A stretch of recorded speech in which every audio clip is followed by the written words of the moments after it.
سرور کشور رسالت جو عرش پر جلوہ گر ہوئے تھے، وہ سرور کشور رسالت جو الحمد لملكه والصلاة والسلام على ملكه وعلى آله وأصحابه المتأدبين بآدابه، أما بعد، فأعوذ بالله من الشيطان الرجيم.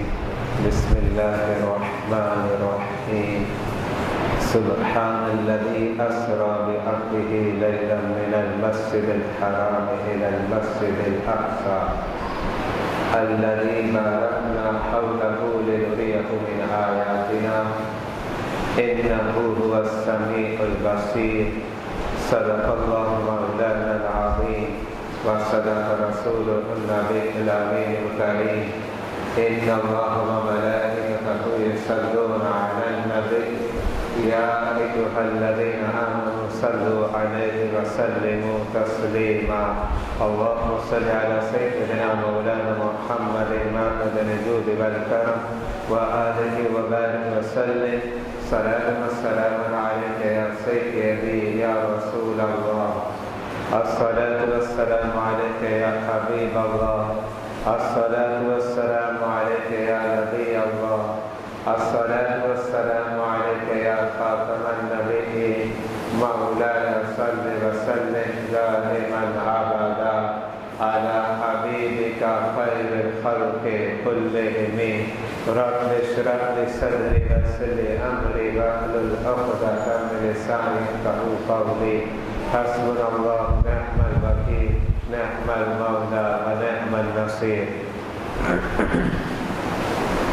برادران اسلام، معزز و محتشم سامعین کرام و حضرات گرامی، رجب المرجب کی مناسبت سے آپ حضرات نے گزشتہ جمعۃ مبارک میں واقع معراج کے حوالے سے کچھ باتیں سماعت فرمائی، اور گزشتہ جمعۃ مبارک میں ہمارا عنوان تھا سفر معراج اکابرین کی نظر میں. آج باقاعدہ سفر معراج کا تذکرہ آپ حضرات کے سامنے پیش کرنے کی سعادت حاصل کروں گا. اللہ رب العزت کی بارگاہ میں دعا ہے کلمات حق کہنے کی توفیق عطا فرما، کلمات حق کو سننے کے بعد عمل اور مزید آگے ابلاغ و تبلیغ کی توفیق عطا فرما. سفر معراج کو آپ دو حصوں میں تقسیم کر سکتے ہیں. ایک حصہ مکانی سفر کا ہے اور دوسرا حصہ لامکانی سفر کا ہے. مکانی سفر کے 4 اسٹیپ ہیں. پہلا اسٹیپ مسجد حرام سے مسجد اقصی کا، پھر اس کے بعد دوسرا لیول فضائی سفر کا ہے، اور تیسرا سفر آسمانوں کا، چوتھا سفر آسمانوں کے اوپر کا. یہ سارا سفر مکانی سفر ہے.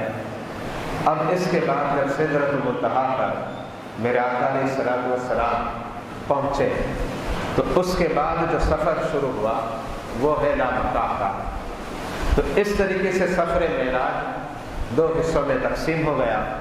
ایک مکانی سفر کہلائے گا اور ایک سفر لامکہ کا کہلاتا ہے. 27 رجب المرجب شب پیر اعلان نبوت کا 11واں سال ہے.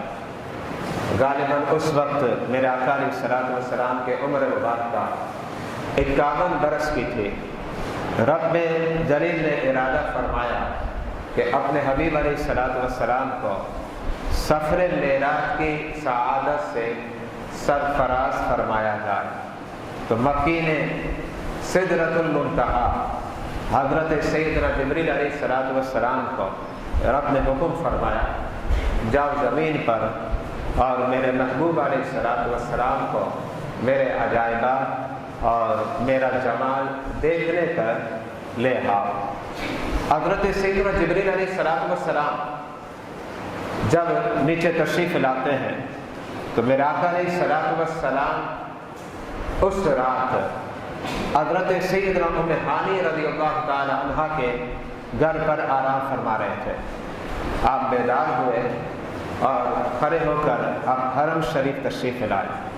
حتیم کعبہ میں جا کر آپ سو گئے، اور علماء نے اس بات کو لکھا کہ اس وقت آپ کی جو عمر تھی 51 برس تھی، اور نیند کا مکمل غلبہ نہیں تھا، جس کو کہتے ہیں آدھی نیند میں میرے آقا علیہ الصلوۃ والسلام تھے۔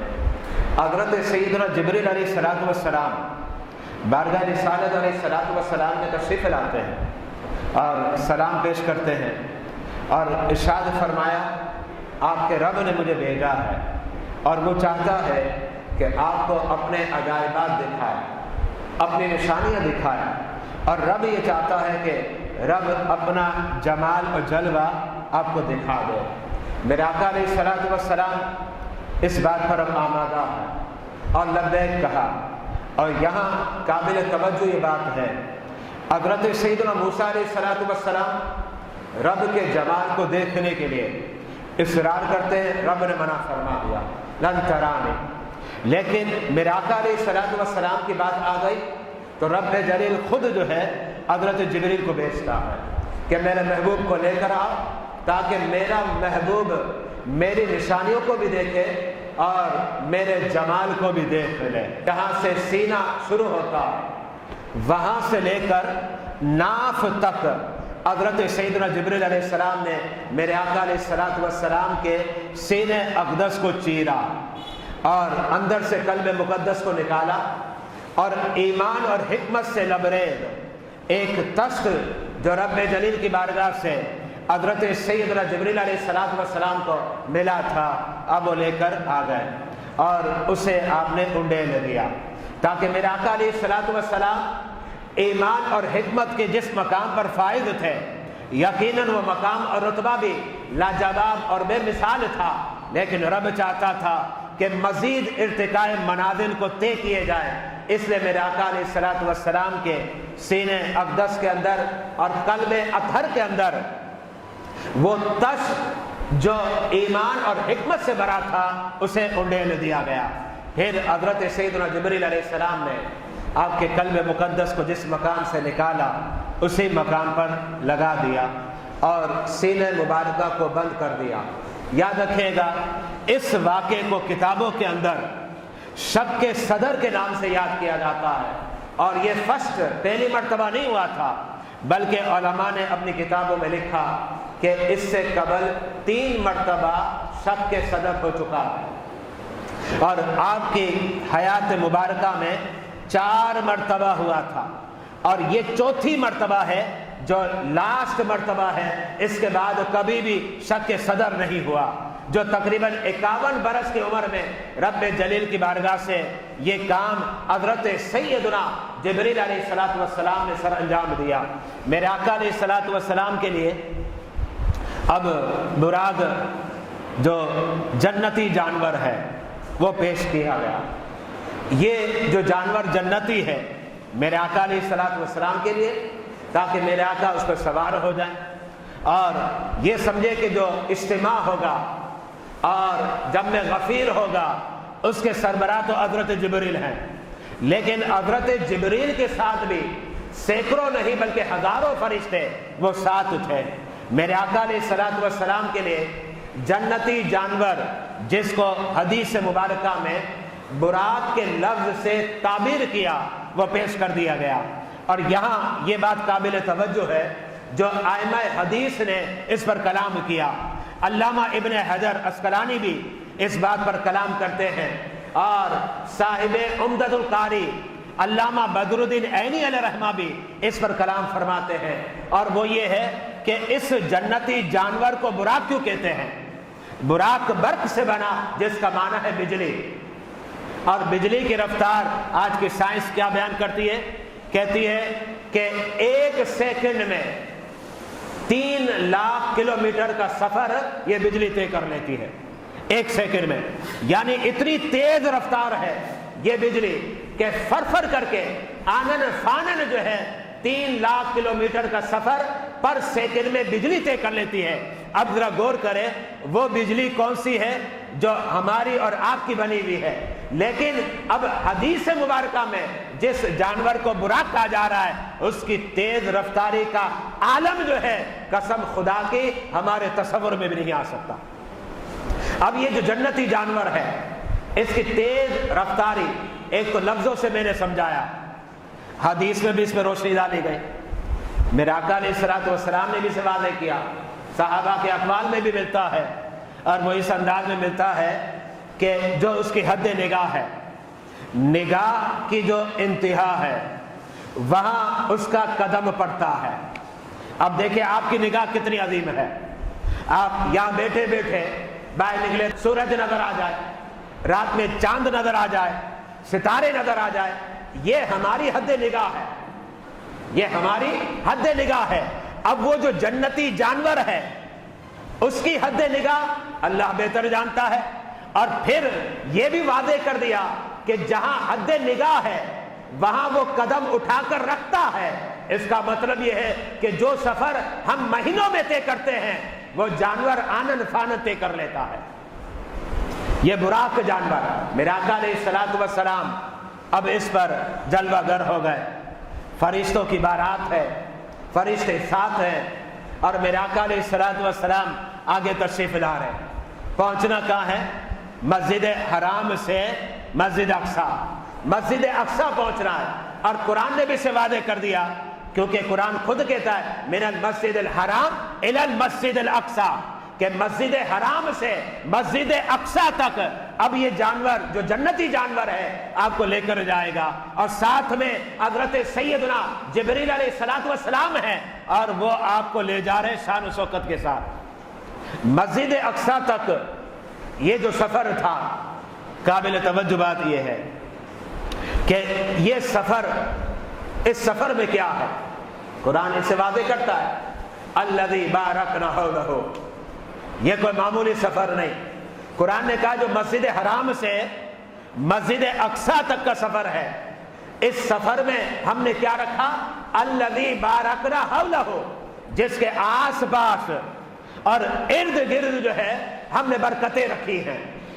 اب برکتوں کا تذکرہ قرآن خود کر رہا ہے، جو سورہ بنی اسرائیل کی آیت اول ہے، اور پھر قرآن اسے واضح کرتا ہے کہ لِنُرِيَهُ مِنْ آیاتنا، اب ہم نے اپنے حبیب کو یہ جو سفر کی سعادت سے نوازا ہے، یہ اس لیے نوازا ہے تاکہ ہمارا پیارا بندہ عبد مقدس لِنُرِيَهُ مِنْ آیاتنا ہماری عظیم نشانیوں کو دیکھ لے۔ اب عظیم نشانیاں دکھانی ہے، مسجد حرام سے لے کر مسجد اقصیٰ کے بیچ تک رب جلیل نے برکتیں بھی رکھی ہیں اور نشانیاں بھی رکھی ہے، تاکہ پیارے مصطفیٰ علیہ الصلوۃ والسلام اپنی چشمان مقدس سے رب کی نشانیاں اور آیات کا نظارہ دیکھ لیں۔ اب ان مناظر میں کثیر مناظر تھے، لیکن ایک منظر میں آپ کے سامنے پیش کر رہا جو بالکل صحیح حدیث مبارکہ کی روشنی میں ہے، اور وہ منظر خود میرے آقا علیہ الصلوۃ والسلام نے بیان کیا۔ یہاں حدیث میں تھوڑا ذرہ برابر بھی کلام نہیں، کسی نے جرح نہیں کی، بالکل تعدیل کے کلمات ہیں، یعنی ہر کوئی اس بات کو لکھتا ہے کہ بالکل صحیح حدیث ہے۔ مسلم شریف کی حدیث، اور حدیث مبارکہ کیا ہے؟ میرے آقا علیہ الصلوۃ والسلام فرماتے ہیں میں مسجد اقصیٰ جا رہا تھا تو راستے میں میں نے دیکھا کہ موسیٰ علیہ السلام وَهُوَ قَائِمٌ يُصَلِّي فِي قَبْرِهِ، آپ حالت قیام میں اپنی تربت مقدس میں نماز ادا کر رہے تھے۔ اب دیکھیں رب اپنے عجائبات دکھاتا ہے، قرآن نے بیان کیا الذی بارکنا حولہ، اور پھر قرآن ہی واضح کرتا ہے لِنُرِيَهُ مِنْ آیاتنا۔ تو پھر ہم نے پوچھا کہ بتائیں وہ عجائبات کیا ہیں، وہ نشانیاں کیا ہیں؟ تو پھر ان نشانیوں میں سے ایک نشانی کیا ہے؟ وَهُوَ قَائِمٌ يُصَلِّي فِي قَبْرِهِ، کہ حضرت سیدنا موسیٰ علیہ الصلوۃ والسلام اپنی قبر انور کے اندر حالت قیام میں نماز ادا فرما رہے ہیں۔ یہ ان نشانیوں میں سے ایک نشانی ہے، اگرچہ نشانیوں کی کثرت ہے۔ اب آئیں اس حدیث پر ہم تھوڑا کلام کرتے ہیں۔ پہلی بات تو یہ ہے حضرت سیدنا موسیٰ علیہ السلام موجود کہاں تھے؟ بقول میرے آقا کے فرمان کے، اور ہم فرمان مصطفیٰ پر ایمان رکھتے ہیں۔ فرمایا فی قبرہ، آپ اپنی قبر میں تھے۔ اس کا مطلب یہ ہے قبر کی زندگی حق ہے۔ اب بعض لوگوں نے انکار کر دیا، کہتے ہیں نہ قبر میں عذاب ہے، نہ عذاب قبر کو مانتے، نہ قبر کی زندگی کو مانتے، کہتے ہیں یہ بس سب ختم ہو گیا، کچھ بھی نہیں ہے۔ لیکن حدیث پر غور کریں تو حدیث یہ مسئلہ واضح کرتی ہے فی قبرہ، جس کا مطلب یہ ہوا قبر کی زندگی حق ہے۔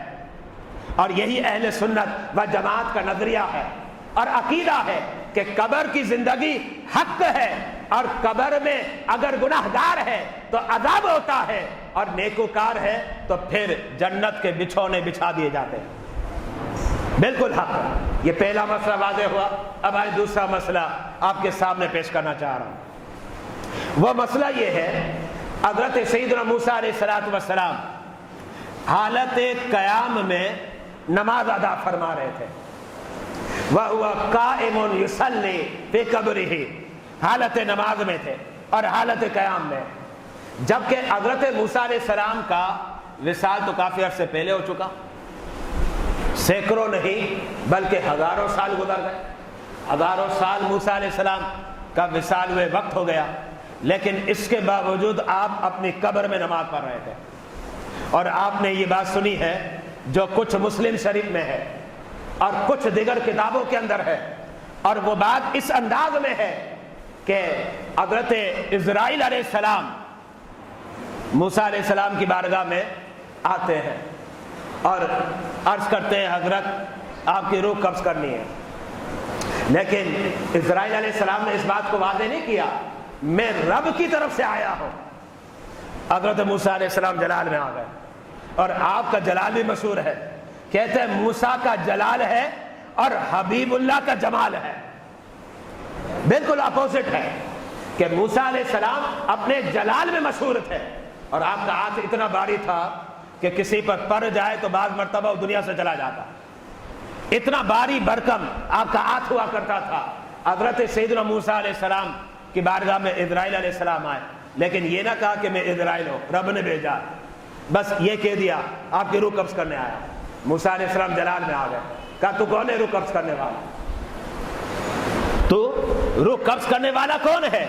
اب حضرت سیدنا موسیٰ علیہ السلام نے کس کے تھپڑ ماری۔ حضرت اسرائیل علیہ السلام بشری لبادے میں آئے تھے، لباس بشری تھا، اب بشری لباس پہنا ہوا تھا، تھے وہ نور اور فرشتے تھے۔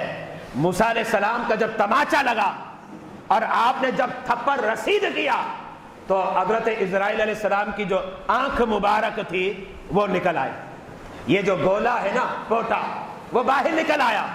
حضرت سیدنا اسرائیل علیہ السلام رب کی بارگاہ میں تشریف لے گئے، عرض کرنے لگے مولا تو نے اپنے کس بندے کے پاس بھیج دیا جو مرنا ہی نہیں چاہتا، اس نے تو مجھے تھپڑ ماری ہے۔ رب جلیل نے موت کے فرشتے کو کہا تو نے کیا کہا؟ کہا میں نے یہ کہا کہ میں آپ کی روح قبض کرنا چاہتا ہوں۔ تو پھر رب جلیل نے فرمایا اب جاؤ اور جا کر کہو رب نے بھیجا ہے، پہلے تم نے یہ نہیں کہا تھا کہ رب نے بھیجا ہے، یہ نہیں کہا تھا، اس لیے میرا کلیم جو ہے جلال میں آ گیا اور میں نے بڑی طاقت دی ہے، ہاتھوں میں بڑی قوت اور طاقت تھی۔ اسی لیے ایسے واقعات بھی ہوئے کہ جب موسیٰ علیہ السلام کا ہاتھ پڑا تو انتقال کر گئے لوگ، اتنی رب جلیل نے قوت اور طاقت عطا فرمائی تھی۔ اور لیکن ساتھ میں رب نے یہ بھی کہا میرے کلیم کو کہہ دینا کہ آپ جانور کی پشت پر اپنا ہاتھ رکھ دیں، اور آپ کے ہاتھ کے نیچے جتنے بال آئیں گے ہر ایک بال کے عوض 1 سال کی عمر بڑھا دی جائے گی۔ اب دیکھیں موت کا فرشتہ جو روح قبض کرنے آیا تھا، روح قبض نہیں کیا بلکہ رب کی بارگاہ میں چلا گیا اور پھر آیا۔ یہاں سے پتا چلا جب وہ ہماری روح قبض کرنے آتا ہے تو پھر ٹال مٹول نہیں چلا کرتا، لیکن جب انبیاء کرام کی روح کو قبض کرنے آتا ہے تو پہلے اجازت لیتا ہے، پہلے اجازت لیتا ہے۔ حضرت سیدنا اسرائیل علیہ السلام کو فرمایا رب جلیل نے جاؤ میرے کلیم کی بارگاہ میں کہہ دینا جانور کی پشت پر اپنا ہاتھ رکھ دو، اور ہاتھ کے نیچے جتنے بال آئیں گے ہر ایک بال کے عوض 1 سال کی عمر بڑھا دی جائے گی. مطلب کیا؟ اگر 100 بال آ گئے تو کتنی عمر بڑھ گئی؟ 100 سال. 100 سال عمر کا اضافہ ہو جائے گا. اب وہ فرشتہ آتا ہے حضرت اسرائیل علیہ السلام پھر موسیٰ علیہ السلام کی بارگاہ میں. جب موسیٰ علیہ السلام کی بارگاہ میں آیا تو اب کہتا ہے من اللہ، میں اللہ کی بارگاہ سے آیا ہوں. موسیٰ علیہ السلام نے فرمایا اچھا بتاؤ رب نے کیا کہا؟ رب نے یہ ارشاد فرمایا ہے کہ آپ جانور کی پشت پر اپنا ہاتھ رکھ دیں اور اس ہاتھ کے نیچے اگر جتنے بال آئیں گے ہر بال کے عوض 1 سال کی عمر میں آپ کا اضافہ کر دیا جائے گا. موسیٰ علیہ السلام نے ارشاد فرمایا اے اسرائیل اس کے بعد کیا ہوگا؟ کہا اس کے بعد تو بہرحال روح تو قبض ہوگی. کل نفس ذائقۃ الموت، یہ تو نظام قدرت ہے کہ جو دنیا میں آیا ہے اس کی اگر روح ہے تو روح قبض ہو جائے گی.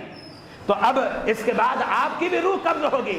حضرت سیدنا موسیٰ علیہ السلام نے اب کیا فرمایا؟ پہلے تو جلال میں آ کر تماچا مارا اور تماچا رسید کر دیا جو بالکل صحیح حدیث سے واضح ہے اور مسلم کے کچھ الفاظ بھی اس پر دلالت کرتے ہیں. لیکن جب کہا کہ رب کی بارگاہ سے آیا ہوں تو پھر موسیٰ علیہ السلام نے ارشاد فرمایا، کہا ٹھیک ہے جب بعد میں ہی روح قبض کرنی ہے تو ابھی کر لو، روح قبض کر لو. اب دیکھیں موسیٰ علیہ السلام دنیا سے پردہ فرما چکے، آپ کی روح کو قبض کر لیا گیا. لیکن یہ حدیث کیا بتا رہی ہے؟ وَهُوَ قَائِمٌ يُصَلِّي فِي قَبْرِهِ، موسیٰ علیہ السلام حالت قیام میں اپنی قبر انور کے اندر نماز ادا کر رہے ہیں. اس کا مطلب یہ ہے کہ انبیاء کرام کی روح کو رب قبض کرواتا ہے اور یہ رب کا نظام ہے.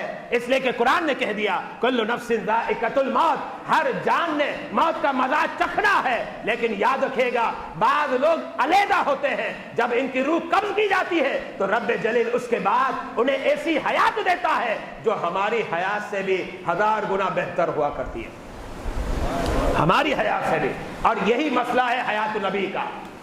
اب میں آپ سے پوچھنا چاہتا ہوں، جب میرے آقا نے فرمایا کہ موسیٰ علیہ السلام اپنی قبر انور کے اندر حالت قیام میں نماز پڑھ رہے ہیں، اس کا مطلب کیا ہے؟ موسیٰ علیہ السلام حیات ہے. جب موسیٰ علیہ السلام حیات ہے، جبکہ موسیٰ علیہ السلام کا مقام تو بعد میں ہے، سب سے افضل و برتر میرے آقا علیہ السلام کی ذات ببرکت ہے. اور یاد رکھیے گا میرے آقا علیہ السلام کے بعد افضل اور برتر حضرت ابراہیم علیہ السلام ہے. ابراہیم علیہ السلام کے بعد سب سے افضل اور برتر حضرت سیدنا موسیٰ علیہ السلام ہے. اب موسیٰ علیہ السلام کی حیات اس حدیث سے واضح ہو گئی تو پھر ابراہیم علیہ السلام اور پھر میرے آقا کی حیات بدرجہ اولا ثابت ہو گئی. الحمدللہ یہی اہل سنت و جماعت کا موقف ہے کہ انبیاء کرام حیات ہے. یہ تو 2 باتیں ہو گئی. پہلا مسئلہ کہ قبر کی زندگی حق ہے. دوسرا مسئلہ یہ ہے حیات انبیاء. اب آئیں اس حدیث سے تیسرا مسئلہ واضح کرنا چاہ رہا ہوں. آپ میوہ شاہ قبرستان جاتے ہیں، شب برات میں جائیں گے. شب برات میں الحمدللہ ہمارے یہاں رواج ہے اور وہ نبی کی سنت کو زندہ کرتے ہوئے ہم شب برات میں قبرستان جاتے ہیں. اچھا جس کے قریب میوہ شاہ قبرستان ہے تو وہاں جاتا ہے. اگر کوئی اور علاقے کا رہنے والا ہے اس کے قریب جو قبرستان ہے وہاں جاتا ہے. کوئی اپنے باپ کی قبر پر، کوئی ماں کی قبر پر، کوئی بھائی کی، کوئی بہن کی، کوئی بیٹے کی، کوئی بیٹی کی، کوئی عزیز کی، کوئی رشتہ دار کی، کوئی دوست کی قبر پر جاتا ہے. اچھا اب آپ قبرستان میں جب جاتے ہیں تو قبر کے اندر کیا ہو رہا ہے نظر آتا ہے آپ کو؟ نہیں آتا. وجہ کیا ہے؟ پہلی وجہ تو یہ کہ اتنی من مٹی پڑی ہوئی ہے. پہلی وجہ تو یہ کیونکہ آپ کے ذہن میں یہ سوال آئے گا، میں یہ پوچھوں بھائی قبر میں کیا نظر آ رہا ہے تو فوراً آپ ایک جواب تو یہی دے دیں گے کہ اتنی مٹی پڑی ہوئی ہے کہاں سے نظر آئے گا. لیکن اگر مٹی ہٹا بھی دی جائے تو پھر بھی آپ کو سمجھنی پڑے گی کہ اس پر عذاب ہو رہا ہے یا جنت کی نعمتوں کا نزول ہو رہا. وجہ کیا ہے؟ عالم الگ الگ ہے. آپ اس عالم میں رہتے ہیں اور وہ عالم عالم برزخ ہے. دونوں کے درمیان حجاب ہے، پردہ ہے. اس لیے اس عالم میں رہنے والے کو اس عالم میں کیا ہو رہا ہے نظر نہیں آتا، اسے نظر نہیں آتا. پتا چلا اگر مٹی ہٹا بھی دی جائے نا پھر بھی پتا نہیں چلے گا عذاب ہو رہا ہے یا رحمت خداوندی کا نزول ہو رہا ہے. پردہ ہے نا. ورنہ تو کتنے گورکن ہیں جو قبرستان میں رہتے ہیں